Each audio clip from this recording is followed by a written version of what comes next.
This is WarCry. WarCry for our children, where the street meets the sanctuary and purpose meets power.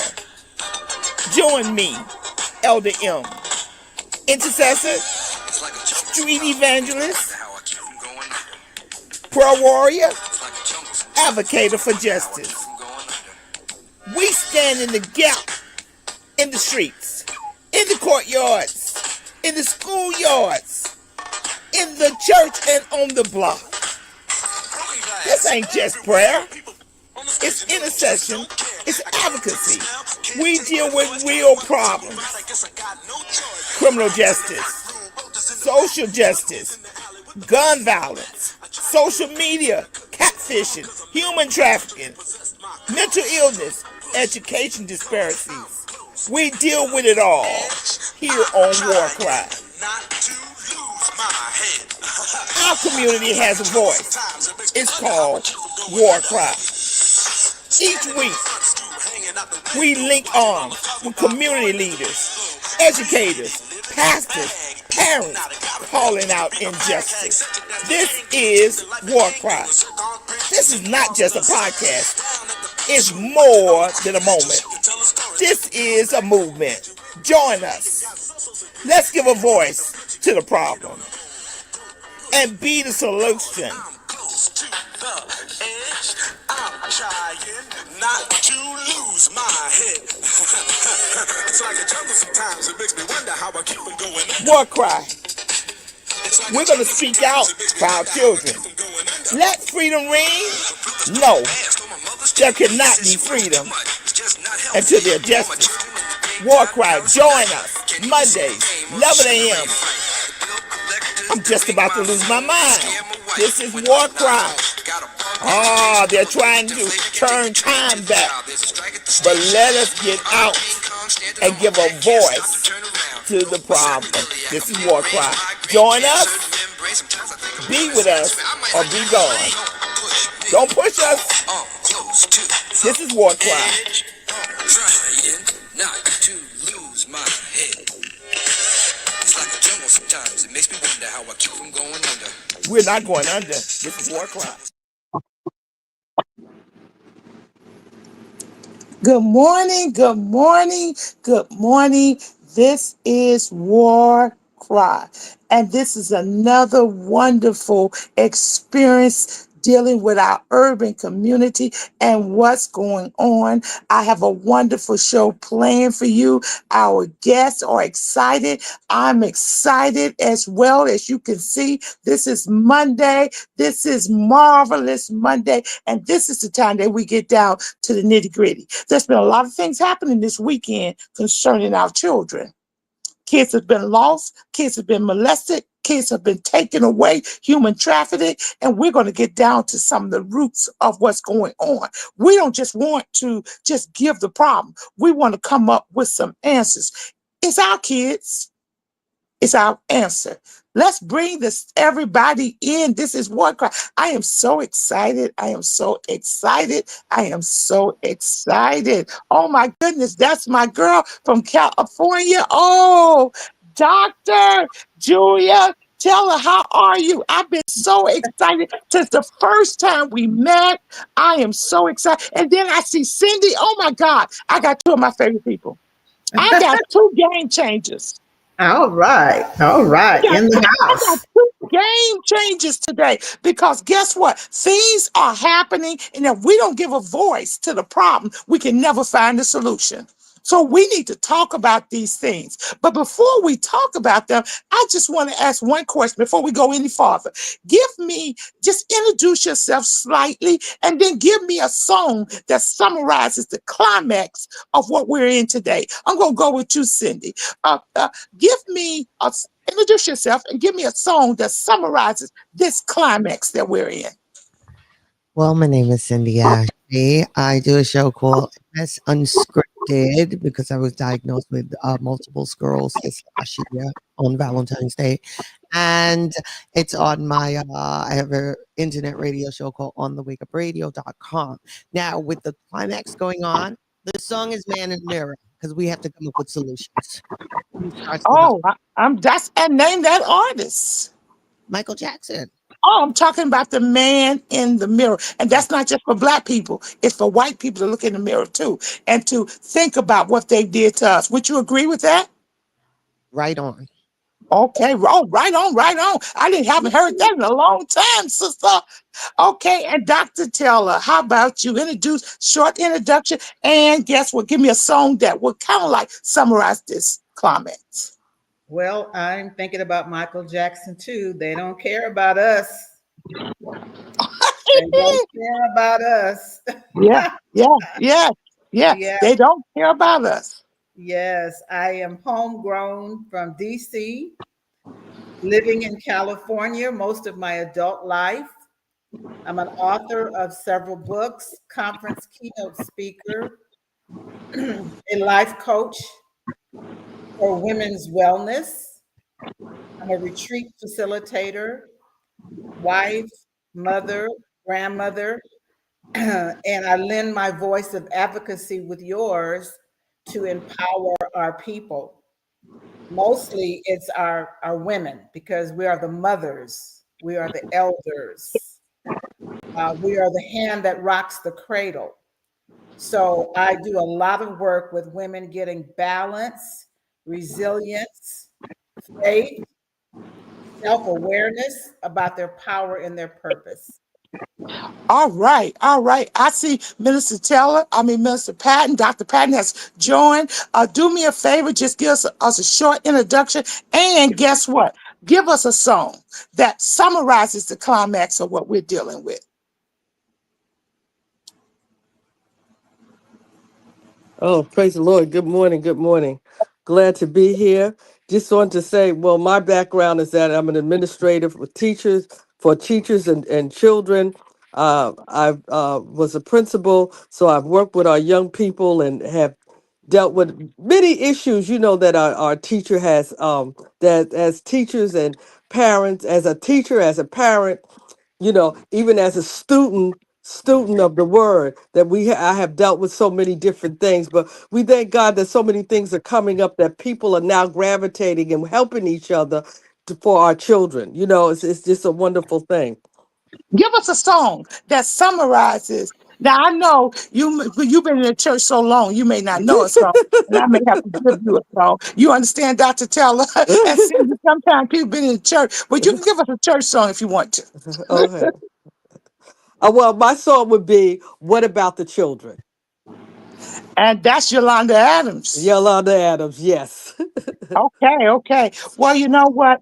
Now it's my time. I am so glad that each of you are here today. And my song would simply be this: war. What is it good for? Absolutely nothing. Absolutely nothing. As you know, I am the host of MLDM, the host of WarCry, social advocate, mother, fighter, and everything else. But we're here now to push in, push in. Now I want just to bring in the introductory video. Come on backstage, bring in the introductory video so we can go farther in the conversation.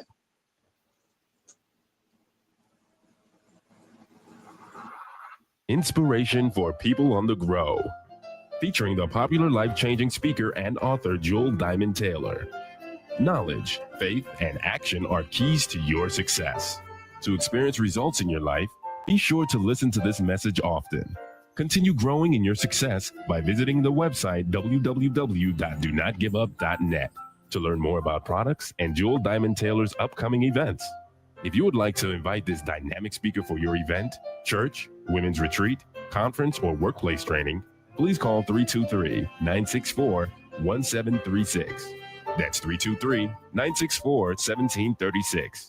Thank you for remembering to share the treasure of inspiration that Joel Diamond Taylor offers with your circle of family, friends, and co-workers. Dr. Taylor, we are so proud of you.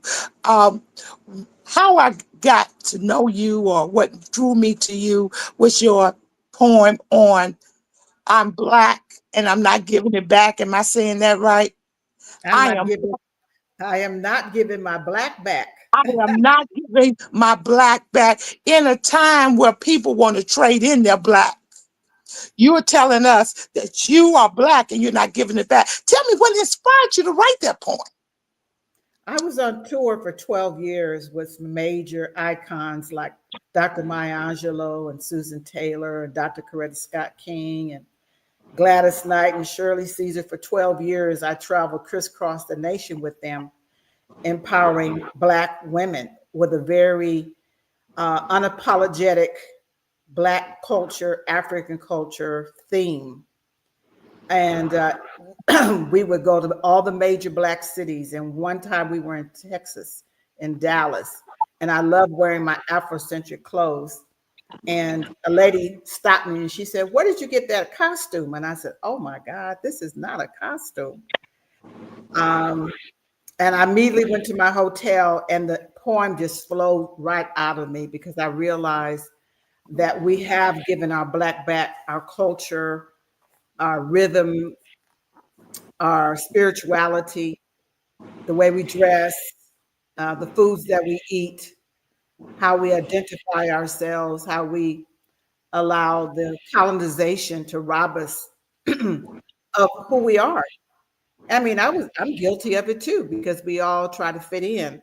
But being with that conference for 12 years indoctrinated me and brought me back to my mind of who I really am, not just what I wear, but my hair, the way I support my community, the way I care for my community, the way I recycle my dollars within my community, how I tap to my creativity, and how I understand the feminine power has been so displaced because of a patriarchal society.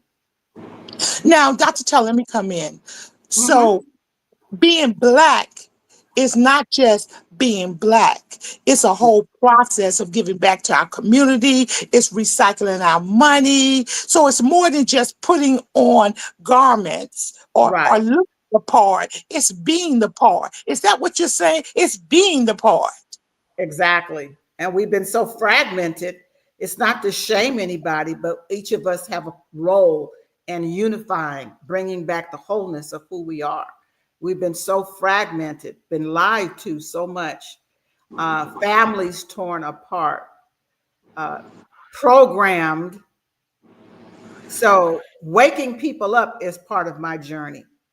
And you have to do it in such a way that people stay awake. See, and that's a challenge. And it appears that we we only wake up for periods of time. I know. And We so, woke up when George Floyd was killed. I mean, America woke up when George Floyd was killed. And guess what? I thought we would stay woke, but it exactly. appears that we've went back to sleep again. What do you feel about that? Well, like Dr. Martin Luther King says, I feel I've led my people into a burning house. Uh, the civil rights movement was to fight to sit at the counter or to live next door. It wasn't about financial freedom and stability. And that's why young people are suffering because they don't know what the future looks like when we don't own banks and we don't own hospitals and we don't own supermarkets and we're not employers, we are employees. So we do need to have this war cry because we are part of the problem. We are. And do you know how many libraries? I know you've written so many books, you've did so many poems, but how many of our Black libraries have your articles or your books in it? Now, I know one in Pennsylvania that I interviewed a lady 2 weeks ago that I'm going to contact him to contact you to put your stuff in. But how many do we have that you know of that has actually took your books and poems and have them in there? Well, as I crisscross the country going to Black owned bookstores, which have mostly disappeared, I would ask them, what books are Black people buying? And they would say fantasy. They would say fiction. They want to escape. They're not buying self help. They're not buying historical books, and that's what gives you freedom, is to know the truth. But if we're always looking to escape in romance and things like that, we're never going to win the struggle. So yeah, now we're in a digital age where people are not buying books, children are buying games.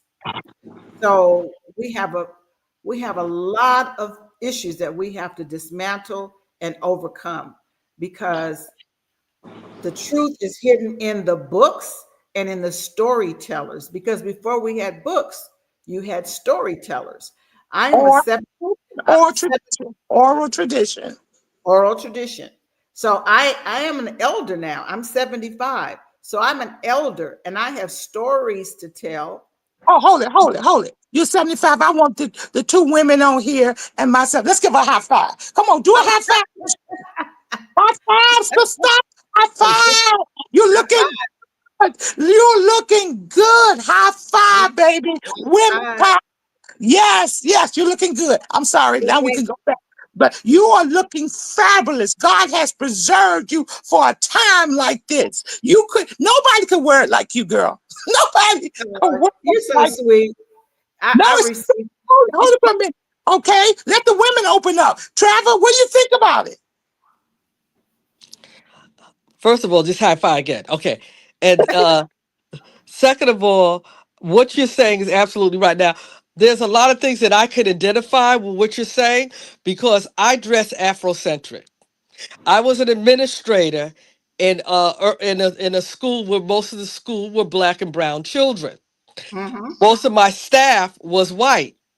So there was a problem because they felt that the message that I was giving, now this is what I got in the background, the message that I was giving, like what was I trying to do? Was I trying to stir up trouble? Why was I always in African garb? And that's the way it proceed. Now, as far as putting money back into the African community, I do that. I go to Harlem when they have their festivals. I buy things, because they have very unique and beautiful things that you won't see in your regular stores. So my 90%, 99% of my wardrobe is of African flair.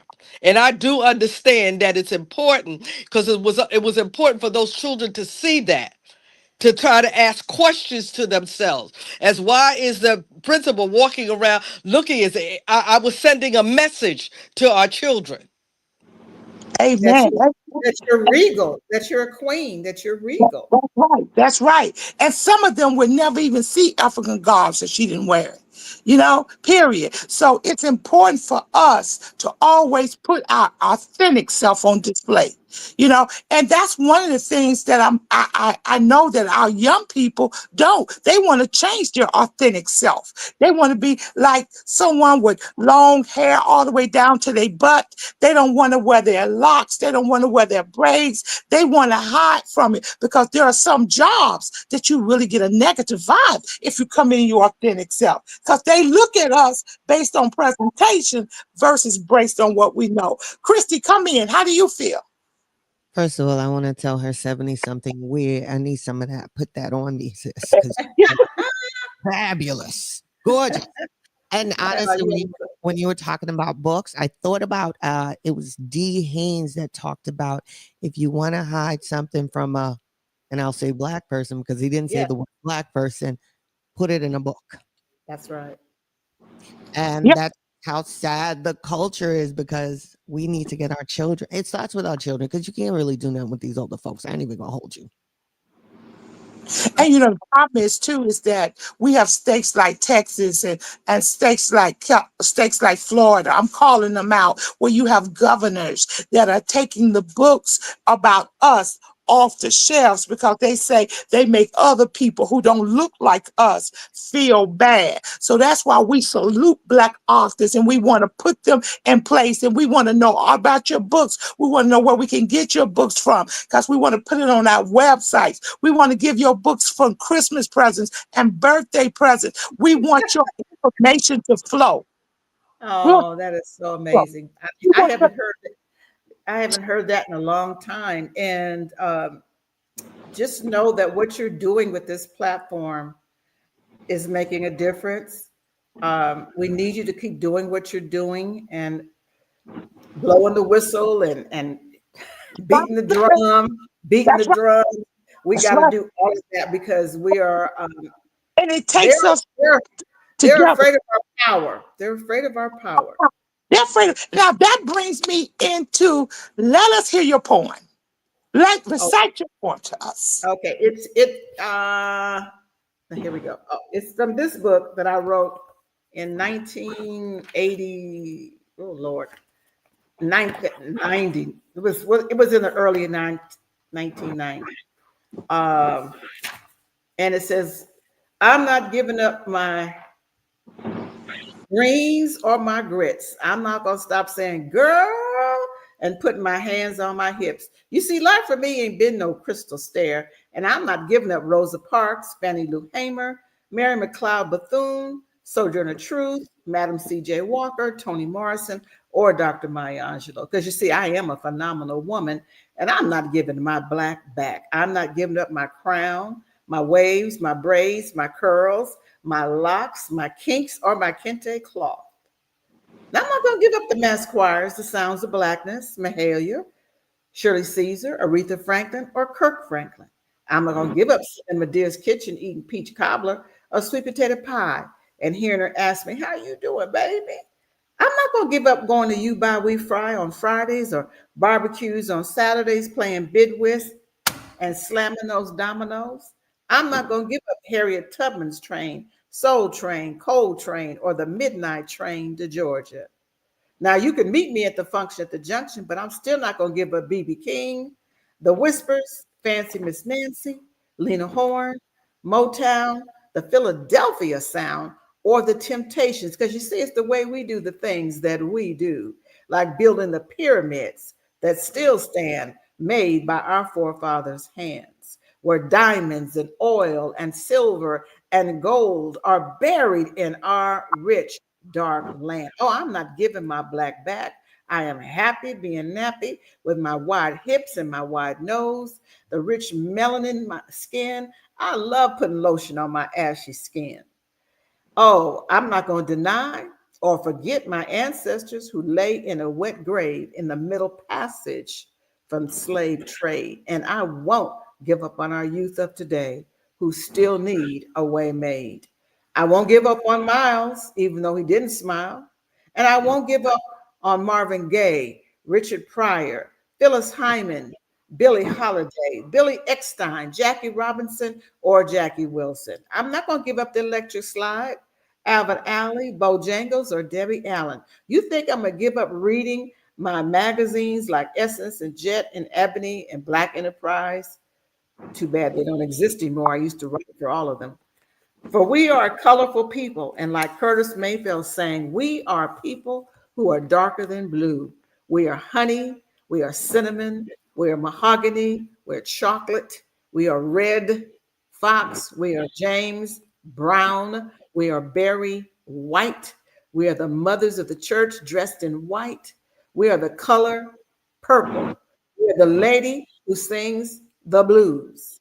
We are Al Green with love and happiness. Oh no, I'm not giving my black back. Not Maxine, Martin, Megger, Malcolm, Mandela, Marley, Marcus, Muhammad Ali, or the Million Man March. I'm not giving my black back. All right. And now I need everybody to mute and say just what I'm saying. I need everybody to say, I'm not giving my black back. I'm not giving my black back. Okay, Dr. Patton, I'm not I'm giving not. my black. I am not giving my black back. I Not am giving it back. I am not giving my black back. It is not for sale and it's Mm. not for you to take back. You can't buy my black back. I love me. I love being black. I love being a woman. I love being in this den. All right. Now we're going to let Dr. Patton, Ashe, fit what you want to say about what you just heard. I hope you're not giving your black back. ashe. Dr. Patton, I hope you're not giving your black back. Listen, I took my black back long time ago, and they still scratching their heads as to why I'm that black. They still scratching their heads. I go to church, they scratching their heads. I go into school, they scratching their head. I've always been black. I've always identified with that. I've always, for the last, I don't know, 15 years, I've worn braids. I've worn this. I've always gravitated towards, because I understood our young people, the people that are most influential to our young people are the people that try to look like white America. So they don't Absolutely. see us. They don't That, see us. So when I come in, even if I come in the church, I've had people they just puzzled. You know, they oh, I think it's just for a period of time, but I come in there like that all the time. come in. Dr. Patton, let me come in. Does it Yes. take all that for you to Yeah. wear? Don't you have anything else in your closet? Listen, yeah, I do have stuff in my closet, but you know what? I realize it takes all of that plus more. That's only Plus, scratching the surface, because it plus needs to be like fire. It needs to become contagious until our children understand that this got to be contagious. That is not just the month of February, which is the shortest month of the year. It's more than that. Okay, now let's go back. How did you like her poem? Fabulous. And not only she said that she wrote it back maybe 20 years ago. It is yeah, still relevant right now. Identify with everything that she said. It is yeah. still relevant right now. This is what's going on right now. Still relevant. Yes, and you know something, Dr. Teller, this is something, and I want you to talk about some more poems, but this is something that our generation needs to hear. That all of this made up who we are. And I don't Yeah. understand why we don't have black nail shops, that we still go into others that don't look like us and do our nails. I don't understand why we don't have black shops that do our braids. Now, do we have black people doing it? Yes, we do, but they don't invest in our community. They take their money and they go to another community. I'm talking about investing in our community, period. So I don't understand why we got smoke shops on every corner and they taking the money from our young people, and our young people are going to school high and drunk, because this is all a part of I'm not giving my black back. We need churches out there saying I'm not giving my black back. Okay, Cindy, come on in. I know you want to come in. All right, wait, first of all, are you gonna give your black back? Absolutely not. Never. This stays on. This don't come off. That poem was what they do. Did they do the snap? You know they snap, snap right. That Yeah, was yeah. and you know what? It makes me realize why cultural cultural vultures exist. Mm-hmm, You mm-hmm. understand what I'm saying? That's the Oh only yeah. reason cultural vultures exist because of our blackness. We were the first celestial beings, the first beings on the planet. How could you want to give back what God has created? How could you give it back? Every invention, everything you said, from the music to everything that's here, the show Pyramid. card, a beer keg, child, like potato chips, like there is nothing we have. The street light, there's nothing that is not here that we have not invented.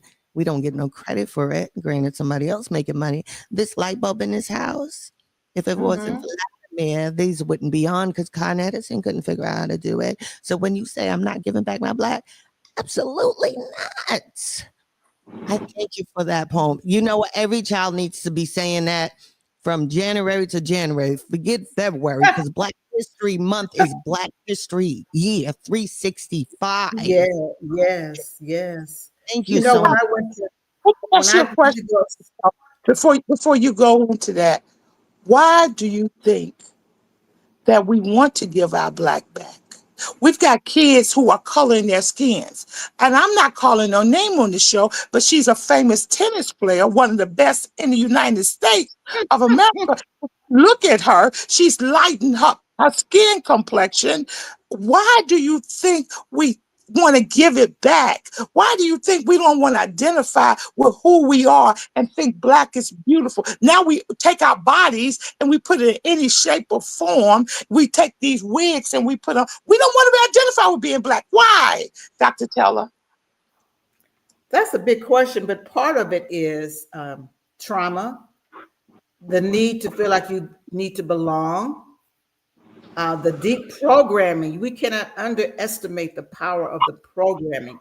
Even when I went to go speak in South Africa, I was so broken, heartbroken to see our people over there wanting to look like Americans. They wanted the eyelashes, they wanted the straight wigs.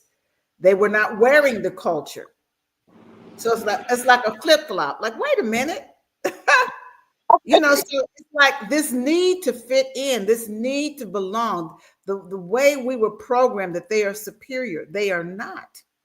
But they were successful in making people feel inferior. That takes years of deconstruction.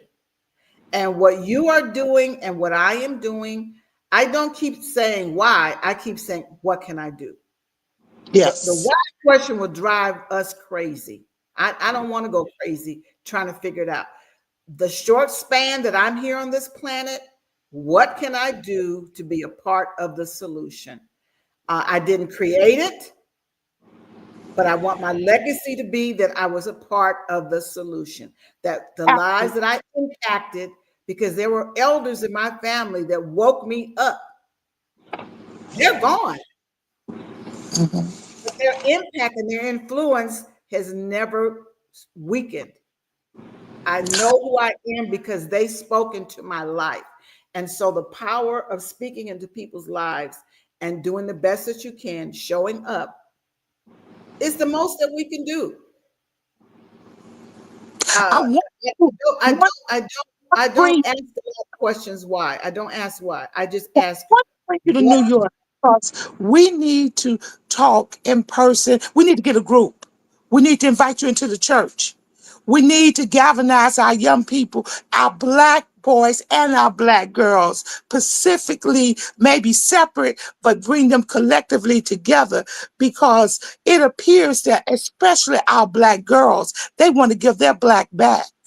They don't want to identify with being Black. Now, understand that every word that's associated with Black brings a negative environment. Blackball, Black Friday, darkness represents evil. So we've been programmed to think that white is right and Black, you Mhm, better be Black.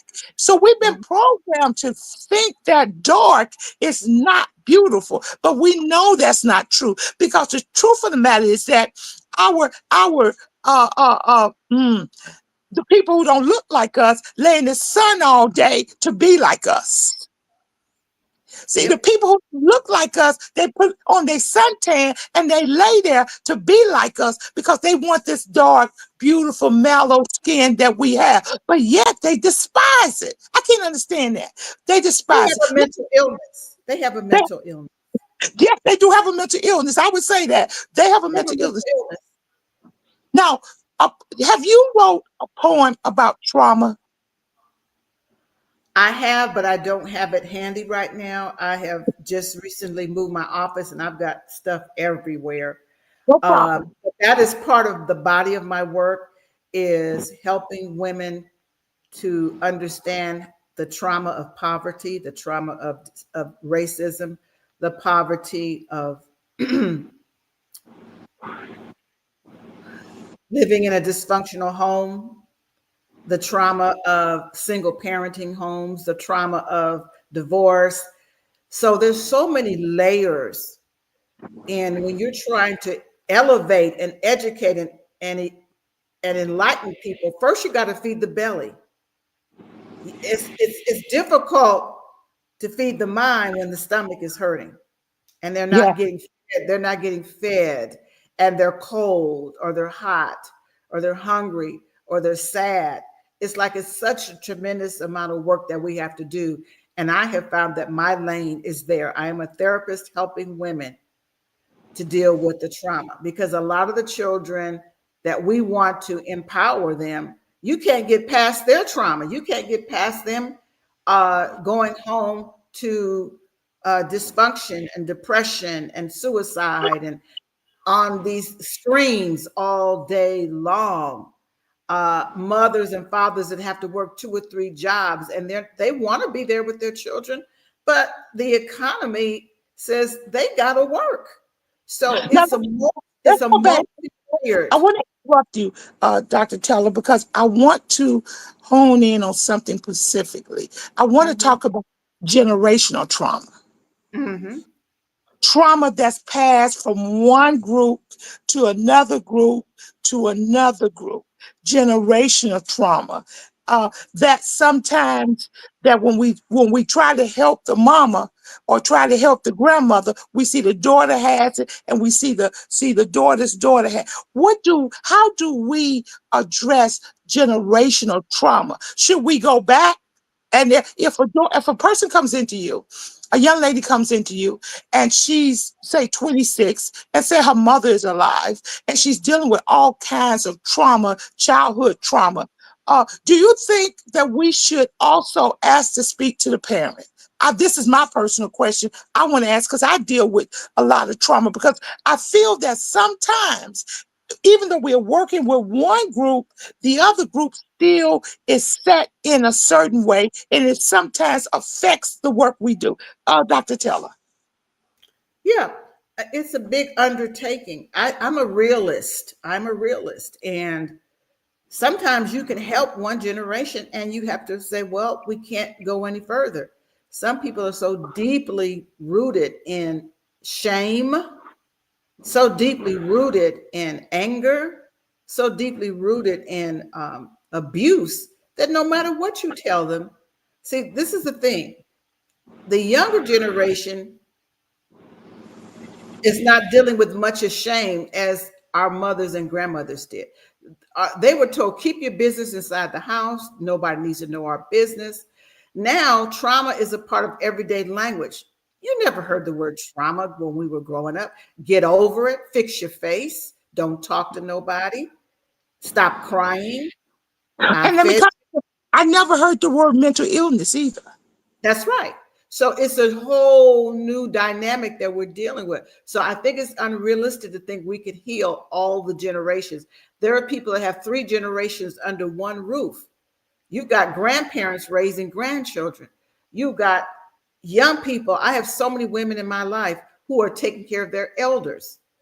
And they're like, I cannot believe I'm taking care of this mother who did not like me, who never hugged me. And she has to live with that and accept it, but still do the loving, godly thing. But I come in and I say, all right, what were you told? What lies were you told that we can deconstruct? You are beautiful. You are loved. I'm sorry you didn't hear from your mom. I'm sorry daddy wasn't there. Sometimes people just need to put all the truth on the table and look at it and accept it. And now what do I go from? How do I go from here? Now, my concern is this. I was working with a young lady, um, and we were doing great work together. She was releasing a lot of childhood hurts. Now, this young lady I was working with, she was 17 years old, so she still Mhm, stayed with her parents. Okay, what bothered me was every time she went back in that environment, the work mhm. that we did uh, became non-involved. Yeah. And because she was changing and everybody around her seen her changing, her mother actually pulled her away and said, you don't need to go to her anymore. You're coming back here and you're talking different, you're acting different. You want to go to the library now and be alone. You want to go to the after school programs, you want to get involved. And she actually pulled this young lady away from me. So what did I do? I actually went to her house. I seen her mother. Her mother said to me, listen, I don't like that stuff that you're trying to tell her. I don't Mhm. I don't like that. So you're trying to tell her she can be anything. Look, she has to keep the kids. She can't hang out at school and go to the library and study. I don't like that stuff. So she's not coming back to you. And unfortunately, I want to say that she got caught up into a system, and this young lady who had such great potential got caught up into a system with 5 baby daddies. And guess Mhm. what happened? that generation, now she's carrying it to another generation, because a young woman who's 26 years old with 5 children, let me tell you something, with no education, no job, you know their nerves are, they're screaming, they're yelling, they're trying to survive, they're pulling, and they are in a survival mode. And so that's why I said to you, I we can't really fix everybody, but then there are some factors that limit us from even moving forward with some situations. Dr. Taylor. I believe that seeds planted is all we can do. Plant the seed. I get my ego out of it. I used to feel devastated if I didn't think that my clients were making progress. And I realized that's my ego, what I want to see. My Mm-hmm. mother is long gone. She did not live to see the fruit, but she planted seeds she wasn't aware of. And I am the fruit, as well as my 2 other sisters. So the seeds that we plant, we have to get our ego out of it and say, God, let me do the best I can. Let me water that seed and move on. It is not up to me. I am not. See, a lot of times people like you and me, we are empaths and we want to carry some. I'm not going to carry somebody's pain. Mm-hmm. It's not up to you to carry the pain. It's not up to you to fix the pain. But if there's something you can give in that moment, give it and keep Absolutely. moving, because Absolutely. seeds are powerful. But obviously, like you said, she's in a system, but that doesn't mean that she cannot. From a generational curse system. And a lot of our young people and young boys are in those systems that push them into criminal systems and to other systems that they don't even know about. But let me get back to the girls. Why do you think the attack is on the young Black children, the young Black girls so much right now? Because we are the hand that rocks the cradle. We have so much power. And as women step into our real power, things will begin to shift. We may not see it in our lifetime. Is can we get awake and stay awake? And there's a cost that comes. Everybody doesn't want to hear Jewel Diamond Taylor. I don't wear red bottom shoes and St. John suits. I am not the typical motivational speaker. If I traded it in to make the big money, I can't do it. I want to be true to the way the spirit has designed me. And I get my ego out the way. I sleep well because I know each day I did the best I could. Okay, what's up tomorrow? What's my next assignment? I used to carry too much of other people's pain, worrying, tossing and turning. Oh my God, what's going to happen? Oh my God, this is going to. And I am not in control of the universe. That's I right. am not in control. But what I That- am in control of is how I manage my emotions, how I manage my time, what foods I eat. I don't drink, I don't smoke, I eat very little. I get lots of sunshine, I drink lots of water. I work on peace more than happiness. Woo! Come on, can you say that again? I strive to have more peace than happiness. This is Ah, why come a on, lot of give me people, a high five. Give me a high five. That's my thing. That's my thing. It's peace more than happiness, because peace is an inner. That's the that's right. inner of who we are. Happiness is temporary, but That's peace, the environment. that's That's the the inner. environment. We're going to bring on Dr. Patton. You have anything you'd like to say with all that you've heard right now? Oh my gosh, if I say all that I heard, I wouldn't stop talking.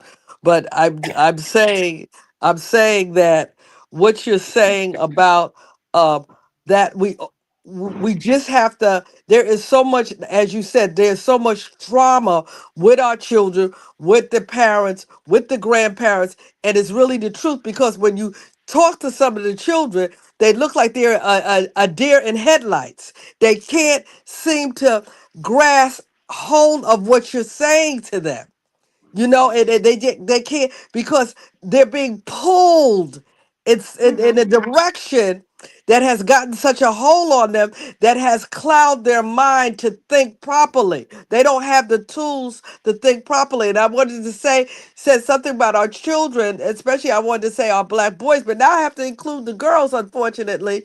You know, when they get to the gateway district, the gateway grade, which is fourth grade, that's when the government comes in and sees how many of our children can read. Okay, so then you're going to have an X amount of children that are going to drop out of high school, and so let's go ahead and build the jails to house our children. This has been going on for about 50 years, and people don't understand how real this is. They have already had our children where they're going to become failures. And they put the things out there that they're gravitating towards, because what? They see no hope. Well, one of the things I think that needs to be incorporated in the school systems is that I think there should be a mental health specialist in every school. I think they should have accessibility to a therapist in every school. Just Yeah, like I but feel, who is this mental health therapist? Is this mental health therapist a person that looks like you and I, that can yeah, identify to some extent yeah, as to what the children are going through? I want somebody. And are they going to be given the medication? Yeah, yeah. I want somebody who look like us. Now, I got to. Can I just stop right there and put a pause? Because everybody that look like us ain't like us. That's right. Now, I agree They with don't think that. like Who got the skin ain't no kin. us. Okay. You so I got kind of put a pause there. It's some of us that have did damage to our kids a whole lot when given the Mhm. opportunity. So yes, I definitely promote people who look like us to be social workers and doctors and all that. But they got to be authentic and genuine in their motives and methods to help us, period. Because we can be deceived by this color, That's and right. we got one sitting up in the Supreme Court. That we've been deceived by that. That's He may right. sort of look like us, but guess what? He ain't for us. Period. Okay, Cindy, come in. What you think? Well, I was gonna say that my grandmother used to say, "The world loves its own." So when you said, "Why are the kids going through what they're going through?" Well, we know who owns the planet and who wants to do what they want to do. So they're gonna try to make people that feel like, "Oh, you're black, that's not enough." But you want the dance moves, you want the clothes, you want the new style, the new music, the new all this stuff. And we have to remember that we are such a powerful group of people that when Miss Taylor said, I plant the seed because we're empaths, right? We can't take on so many people's stuff. Right. But the watering is everything, sis. The watering is everything because you know the experiment where the man yelled at the water and told it was ugly and it was black and it was dumb, and then he had the water where he said, "I love you. I care about you. You're beautiful." That water stayed pure, but the water he yelled at turned into black, muddy water. Words are powerful. How are we watering the seed? Because it starts at the foundation. And as much as we could sit here and blame the world, what are we doing for our children? What are Right. we Right. doing? It starts with us. As much as I want to blame everybody, I really can. If I'm not, like you said, you go out there and you make sure that the dollar stays in your community. It doesn't leave 30 seconds after it's been given. You get $1 million check and you go and you give it to someone else. It leaves. I mean, granted, the corner stores don't look like us. After 2020, all those mom and pop black stores are gone that I've known since the 80s in Brooklyn. They're gone. But we have to do something about. No one's coming to save us. Nobody's coming to save us.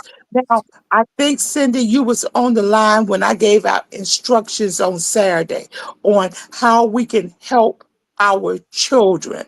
And I gave out these simple instructions, Dr. Taylor, simple instructions such as we can Mhm. make sure that our kids have book bags, not Not going out to Macy's and buying the book bag. We can go to the $5 store, get supplies and put supplies in it. And when we see a kid, give that bag to a kid. Because there are simple things we can do in our community. We can do acts of kindness in our community. We can look at a child and not turn our head away from that child. In our community, we can smile at that child and say, "Hi, how are you? God bless you." In our community, we can wear a t-shirt for those that are scary. Those that are scary, we can wear a t-shirt. Now, I have t-shirts that says, "I am praying for our children," because that's what WarCry does. We stand in the gap and pray for our kids. And if then you want to, Dr. Teller. And those are for the people who don't want to go out there and open their mouth. Just wear a t-shirt, pick a school, walk around the school or stand on the corner or go to a school bus stop and let our kids know that we're standing in the gap and praying for our kids. We can go to community meetings. We can get to be a part of the curriculums. We can take control of our society or our communities one day at a time. But the problem is we're not doing nothing. You know, I think when I Becca, think prayer I think prayer is one of the solutions, but I think we have to prepare them and we have to protect them. yes, So you have to find out what's going to be your soap, what's going to be your box that you're going to stand on. Are you going to be a prayer warrior or are you going to be a protector and you're going to be at the schools and you're going to make sure the children in your neighborhood are safe or if they got something to eat or you notice that they're being neglected? Or are you going to be preparing them? Are you going to be a mentor? Are you going to help them to understand AI? Because a lot of young people are depressed. They're seeing less and less possibilities in the future. We can talk all day long about what has changed, the corner stores. Yes, they've changed. But what are you going to do to keep up? absolutely. They've got to know about AI. They've got to learn another language. We're the only culture where we only know one language. Prepare them for the future that we're not going to be there. And we could gripe all day. Oh, we used to be this and used to be that. What a waste of energy. We What a need to waste be of we need word. to be preparing them for the future. They need to Absolutely. learn another language. They need to know math. They need to know how to tap into their creativity. When you see a child mastering a certain thing, make sure you nurture that thing. That may be the thing that will help them to survive. Oh, they talk a lot. Don't say, oh, you talk too much. That may be a future lawyer or a future speaker. Oh, they're so quiet. Don't label a child. Oh, you're this. Oh, you're that. Don't do that. Don't label them so young. Oh, you're a troublemaker. Or you're like so and so. We do that to them, and we put a cap on them, and we limit them. We have to prepare, we have to find out what is that strength that they have, and nurture. Good. I think you said something. I'm gonna go back to you. I think you said prepare, and that's a great word. Is to prepare and to mentor. That's a great word. What we need to do. Our young women don't have mentors. They're not The prepared. mentors we have are on Facebook, TikTok, Instagram. Those are the mentors that they have, and that's who they want to be like. They don't want to be like us. When we were growing up, we wanted to be like our parents. Nobody Right. wants to be like a mother. They want to be like somebody else. I think, yes, we're going to pray, but we got to do some preparation after we That's get it. up off our knees. And we got to spend time with the child. We can't just say, okay, we did it today. And oh my God, she didn't she didn't do what I asked her to do. We got to spend time with with that child. And we got to exemplify a characteristic that's going to be kind instead of judgmental. Back at you, Dr. Teller. One of the things we have to prepare is them for understanding relationships. These young people are sexually active, much younger. Uh, are we giving them relationship tools? Are we telling them the do's and the don'ts? Are we telling them the Oh mistakes no, that we made? Teller, we can't discuss that in the church. Oh no. Shh. That's why I Shh. don't do it in the church. I will Oh, not be limited by the church. I teach that, young that's right. girls. The That's right. first, I teach them that the word pyramid means the house of God. And the first pyramid on the body is when they stand with their legs open and they make a V. That is the pyramid. All of life comes through the woman. Okay, And I let's stop right there. You got to repeat that. You got to repeat that right there. I think that is so phenomenal what you just said. That the first pyramid. You've got to repeat that for me, sister girl. That's why you look so good. Black don't crack, but you got to repeat that. I told you I'm very non-traditional. I don't teach in the church because the church will limit me. I'm not Ooh, I'm not popular because I go outside the box and I teach women about their power. The word pyramid means the house of God. Okay. So when the pyramids, they would bury kings and queens and in the pyramids. Okay. So when a woman stands with her legs open, that is a V. That is the opening. All life comes through the woman's portal.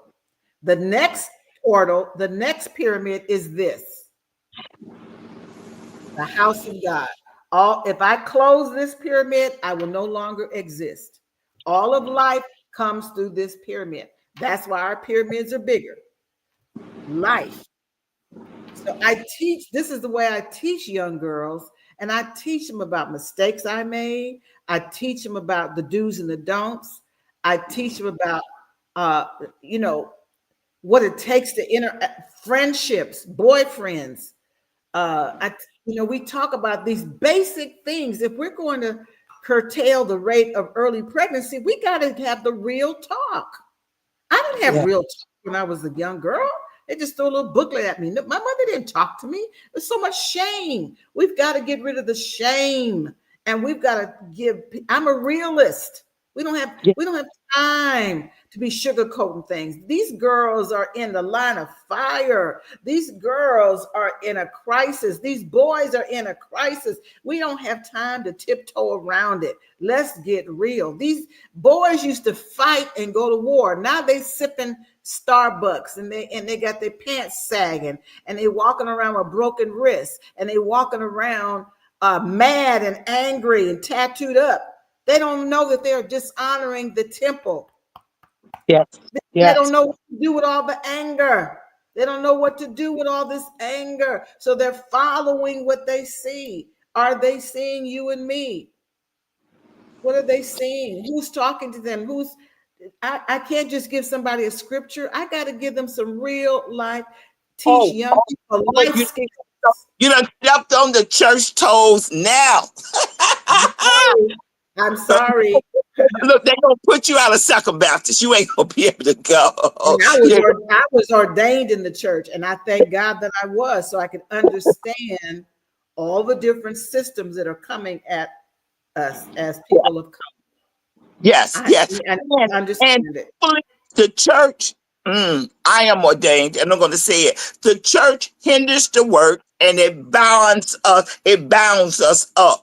Period. And if the church was more liberated and able to stop trying to be like the world, but trying to be the body that God called them to and integrate themselves into the world, we would be better because we don't talk about certain things. Drugs are real. Drugs are real. And whether we know and whether we talk about it or not, it's people in our church doing drugs. Domestic violence is real. Whether we want to talk about it in our church, it's happening. There are things happening in our churches that And we need. young people know truth and they know untruth when they see it. And the more we are bolder with our truth and stop hiding in our shame and our secrets, they'll start listening to us. They're not going to listen to us when we run a game. I'm not going to run a game on people. Children know, and when we're pretending to be something that's not authentic. Exactly. Come on. No, they know.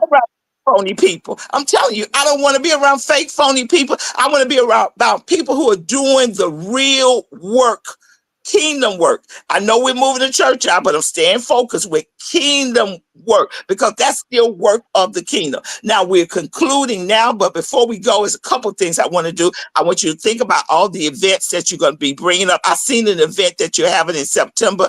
I want you to make that announcement. I want you to tell us where we can get your books, where we can get you this, where we can get that. I want you to tell us where we money, said put you on, put your cash up so we can send money to support you. But I'm going to Minister Patton right now for a 2-minute wrap up. Just 2 minutes. What you think? Oh man, I just have 2 minutes. Uno, dos. Okay. So let me just say this. This was a wonderful conversation. But in as what Dr. said, what we have to do is we have to do the work. We got to stop talking. We got to do the work. We got to stop looking. All of the stuff that's been here, it's been here with our grandmothers, our mothers, and that. But we got to start doing the work because the children are suffering. So I have to recommit and get in my mind because I've got to somehow navigate how to do this work to be effective and do this work. And that's the only thing I got to say. We got to do the work. Gotta do the work. We Cindy, got to stop talking. what you gotta say, Cindy? I want to say thank you, ladies. Thank you, Dr. Taylor, for just putting so much in us, and thank you for the war cry, because this is, and Dr. Patton, thank you. It's like you said, we have to do what we have to do, and as a writer and a producer, I make sure and I do that, because you get what I'm saying. It starts with us. And I don't want to give my black back. I never want to give my black back, because this is how I came in and this is how I'm going. You know what I'm saying? And who taught you how to hate yourself? Like Malcolm said, undo it, babes. Undo it. I love you guys. Yeah, yes, yes. And we're vested in our children. I want you to know that, Dr. Teller. WarCry is vested in our children. We're participating in a lot of social justice programs. We're trying to be proactive. Before our black boys pick up the gun, we want to be proactive and keep them from the gun. We're trying to Yes. be proactive with our young girls. I'm in many organizations where we don't want our kids to die prematurely. So we're out here investing and doing the work. And let me tell you something, there's plenty room for other people to do the work too. There's plenty room for this work to be done. So I appreciate you, sister girl. I want to be a part of you. Like I told you, we're going to hang out. I mean, I may have to go to California, but we're going to hang out. But let us know about your events and where they're going to be at, and some of your books, some more of your books that you've written. Yeah. This has been so rich, and I'm honored that you would allow me to add to your platform. I really salute you. I am honored by your passion. All three of you are leaders right where you are, and don't underestimate the power and the influence that you have. My website is jeweldiamondtaylor.com. Every year for 40 years, I give a women's retreat. This year, it will be in California, where I live, in beautiful Malibu. That'll be the first week in September. I'm also offering what I call my GPS circle, goals, purpose, and success, where I interact with you once a month, send you a message once a month, help you with a workbook to keep you on track. GPS is to help us so we don't get lost. And so I help women navigate their goals, their purpose, and their success. I call it GPS. And that is $29 a month. And for that, each month, you will receive a recorded message from me. Each month, we will have a group session by Zoom, and I will be sending you different handouts to add to your workbook. That's $29.99. It's called GPS with Life Coach Jill Diamond Taylor. My books are, I'm mostly doing magazines right now, because the culture has changed to where people are getting audiobooks and PDFs and ebooks. So I don't spend a lot of money on printing books anymore. I do have some still in stock, but I'm doing now monthly magazines, Empower Her. And in that magazine, I have articles, and actually it's more cost effective to mail. And I find that people have a short attention span, so they seem to like my magazines more than books. So you can also text me to receive my weekly online newsletter, and I send you inspiration as well as where I'm going to be speaking. That is free. And you can just simply go to my website. She's showing it to you right now, or you could text me right now at 562-735-5916 and say, Jewel, please add me. And every Wednesday, you will receive my newsletter, which includes an inspirational message to you, as well as where I'm going to be speaking. I call it Wednesday Word, WIN. It comes out every Wednesday. You will get a link. It'll say, click here to read Jewel's Wednesday inspiration. And there's no charge for that. Okay.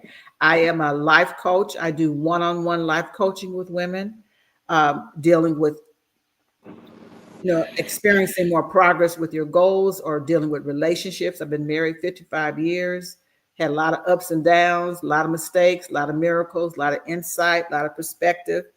I love helping women with their relationship issues. I lost my 38-year-old son to cancer, so I do a lot of grief counseling. I do a lot of counseling with women who are caregiving and exhausted. I'm also the founder of Women on the Grow, and this is my outreach where I send money and free counseling to women that are going through cancer, depression, divorce, single parenting, or grief. And I send money because I have these amazing donors that allow me to give this outreach. And you can see this ministry at womenonthegrow.org. Womenonthegrow.org. And I invite you to either be a donor, $20 more, whatever you'd like to give. And I send out a report every month where we're allocating the dollars.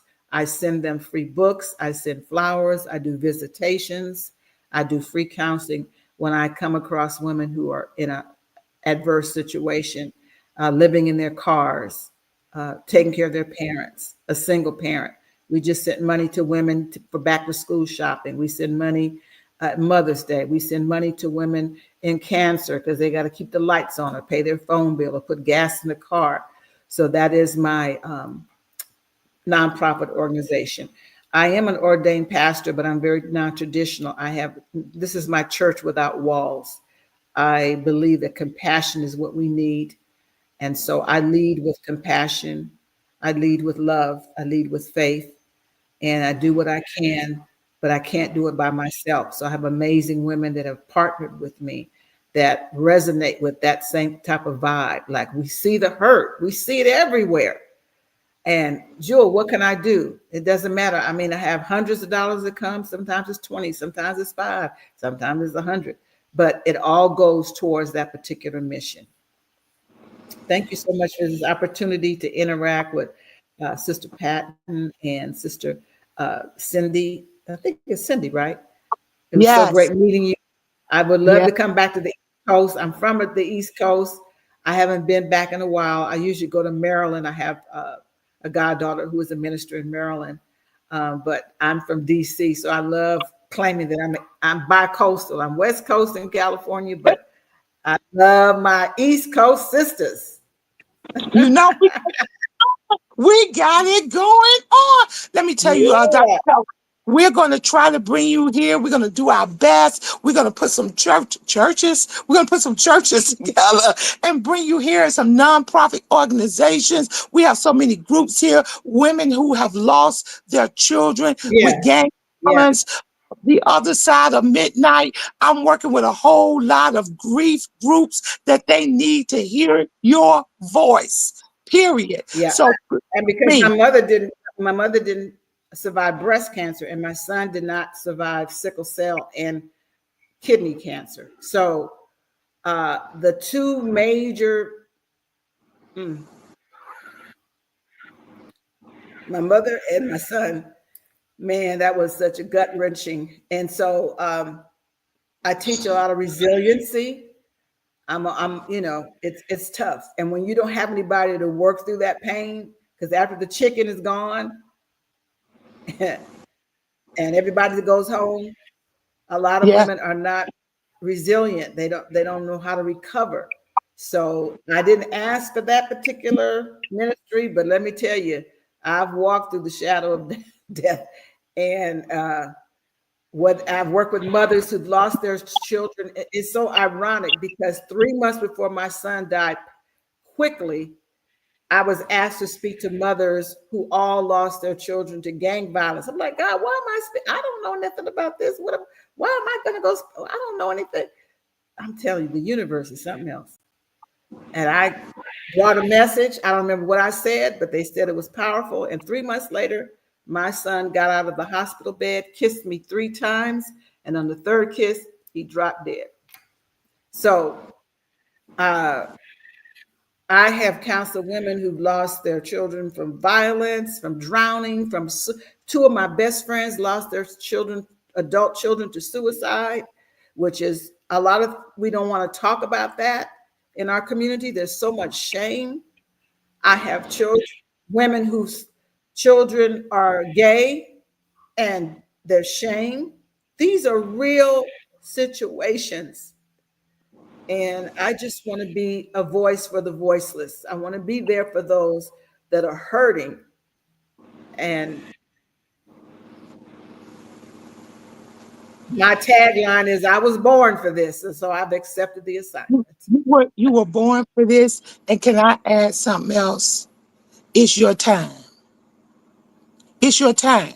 It's your time to step up and to begin to empower others.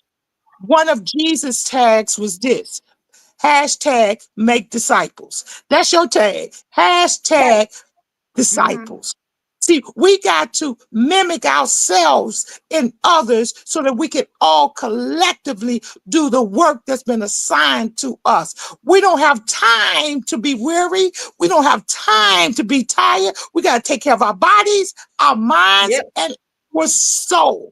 And that's why WarCry is here, because we're going to bring it to the people, the straight talk to the street talk. This is where the sanctuary meets the street. And this is WarCry. I'll see you guys next Monday again for another fabulous show. We love you, Dr. Teller. What's the name of the show? WarCry. Unmute your phone.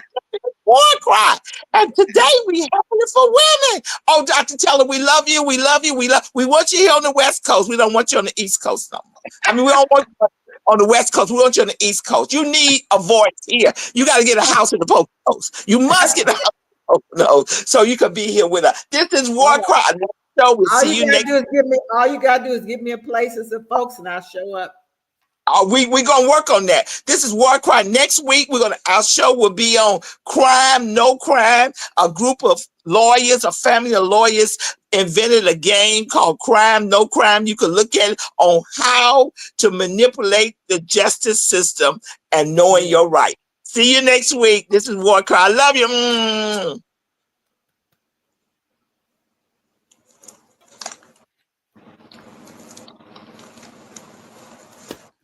Well, during Black History Month, every year I see my poem all over the internet saying author unknown.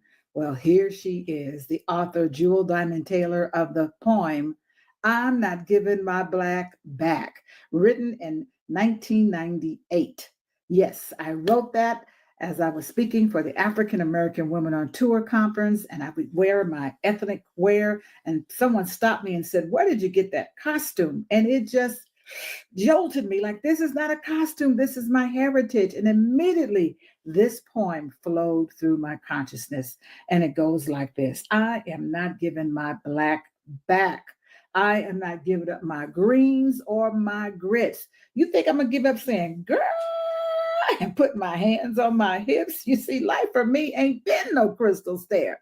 And I'm not giving up Rosa Parks. I'm not giving up Sojourner Truth. I'm not giving up Fannie Lou Hamer. I'm not giving up Toni Morrison. I'm not giving up Dr. Maya Angelou. Because you see, I am a phenomenal woman.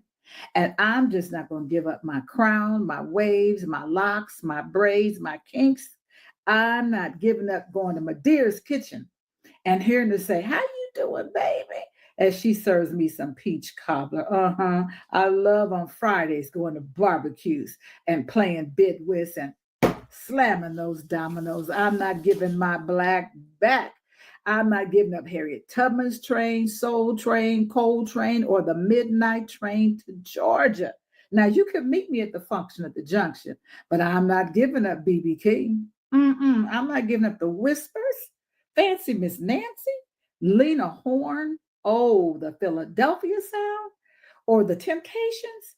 Because like the temptation said, it's the way we do the things that we do, like building the pyramids that still stand, made by our forefathers' hands, where the gold and the silver and the oil and the diamonds are buried in our rich, dark land. I'm not giving my black back. I am happy being nappy. I love my wide hips. I love my wide nose. Oh, I love putting lotion on my ashy skin. I'm not giving my black back. Now, you know what? I'm not going to forget my ancestors who lay in a wet grave at the bottom of the sea. And I'm not going to give up on our youth of today who still need a way made. I'm not going to give up on Miles, even though he didn't smile. I'm not going to give up on Richard Pryor or Phyllis Hyman or Billie Holiday or Marvin Gaye or Billy Eckstine, Jackie Robinson or Jackie Wilson. You think I'm going to give up doing the electric slide, give up on Alvin Alley or Debbie Allen or Bojangles or Sammy Davis Jr.? You think I'm going to give up reading my Jet, my Ebony, my Essence, my Black Enterprise magazine? And as a side note, I got to contribute to all those magazines, even though some of them don't exist anymore. But the poem goes, like Curtis Mayfield sang, oh yeah, honey, we are a people that are darker than blue. We are a colorful people. We are red, fox. We are James Brown. We are the lady who sings the blues. We are the color purple. We are the mothers in the church dressed in white. We are Al Green with love and happiness. You see how colorful we are? I just can't give my black back. I'm not going to give back Maxine Waters, Martin, Medgar, Malcolm, Mandela, Marley, Marcus, Muhammad Ali, and now in 2023, I can add Michelle Obama. I am not giving my black back. Black History Month, it should not just be a month. We are history, and I am herstory. Thank you so much for listening and sharing this. And if you happen to see my poem, I'm Not Giving My Black Back, on the internet, and it says author unknown, you can correct them and give them the true original source. The author is myself, Jewel Diamond Taylor. Thank you so much, and stay in the light.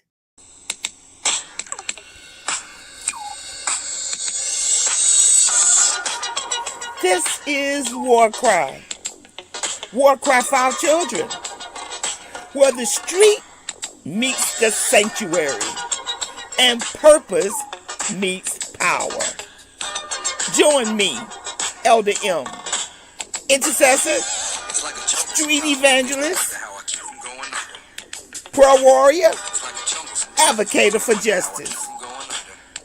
We stand in the gap in the streets, in the courtyards, in the schoolyards, in the church, and on the block. This ain't just prayer. It's intercession. It's advocacy. We deal with real problems. Criminal justice, social justice, gun violence, social media, catfishing, human trafficking, mental illness, education disparities. We deal with it all here on WarCry. Our community has a voice. It's called WarCry. Each week, we link arms with community leaders, educators, pastors, parents, calling out injustice. This is WarCry. This is not just a podcast. It's more than a moment. This is a movement. Join us. Let's give a voice to the problem and be the solution. I'm trying not to lose my head. It's like a jungle sometimes. It makes me wonder how I keep on going. WarCry. We're going to speak out for our children. Let freedom ring? No. There cannot be freedom until there's justice. WarCry, join us Mondays, 11 a.m. I'm just about to lose my mind. This is WarCry. Oh, they're trying to turn time back. But let us get out and give a voice to the problem. This is WarCry. Join us, be with us, or be gone. Don't push us. This is WarCry. Trying not to lose my head. It's like a jungle sometimes. It makes me wonder how I keep from going under. We're not going under. This is WarCry.